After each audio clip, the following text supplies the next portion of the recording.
হঠাৎ বুকে ব্যথা অনুভব করেন অনেকেই, কিন্তু এটা কি হাড়ের সমস্যা নাকি গ্যাসের কারণে, এটা কিন্তু বুঝতে পারে না অনেকেই।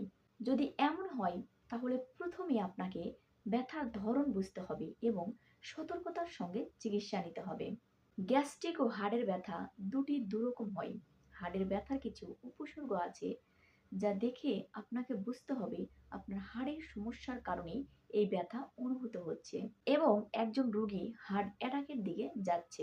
প্রথমে জেনে নিই এর লক্ষণগুলো। আপনার শরীরে কোন লক্ষণগুলো দেখে আপনি বুঝতে পারবেন যে আপনার হাড়ের সমস্যা হচ্ছে।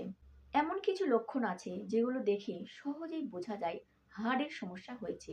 আসুন, আজকের এই ভিডিওতে আমি খুব সহজভাবে বুঝিয়ে বলবো, যাতে এই ভিডিওটির মাধ্যমে আপনারা উপকৃত হতে পারেন। ১.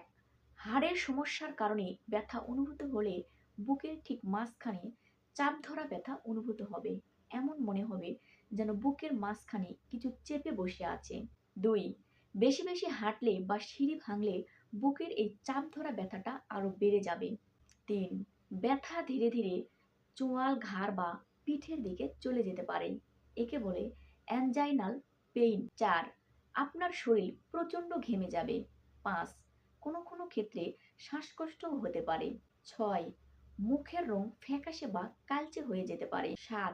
ক্রমান্বয়ে আপনার হাত পা ঠান্ডা হয়ে আসবে। ৮. এ ধরনের ব্যথা ২০ থেকে ২৫ মিনিট স্থায়ী হতে পারে। সতর্কতা: যারা ডায়াবেটিস রোগী তারা অ্যানজাইনাল পেইন বুঝতে পারে না।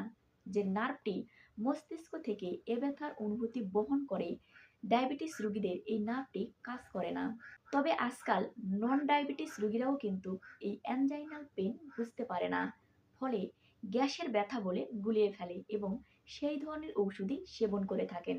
এতে সাময়িক স্বস্তি মিললেও কিন্তু যদি হাড়ের সমস্যা হয়ে থাকে, পরবর্তীতে সেটি বড় আকারের বিপদ ডেকে আনতে পারে।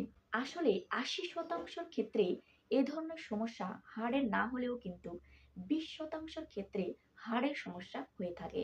আসুন জেনে নিই সাময়িকভাবে এই সমস্যা থেকে বাঁচতে আমরা কি করতে পারি। ১. রোজ জোরে জোরে হাঁটুন, অন্তত ৪ কিলোমিটার। ২. ডায়াবেটিস এবং উচ্চ রক্তচাপ থাকলে সেটি নিয়ন্ত্রণ করুন। ৩.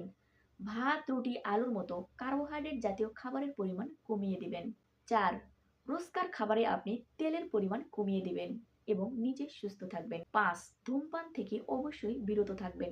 ধন্যবাদ সকলকে। সবাই সুস্থ থাকবেন, ভালো থাকবেন। দেখা হচ্ছে পরবর্তী ভিডিওতে।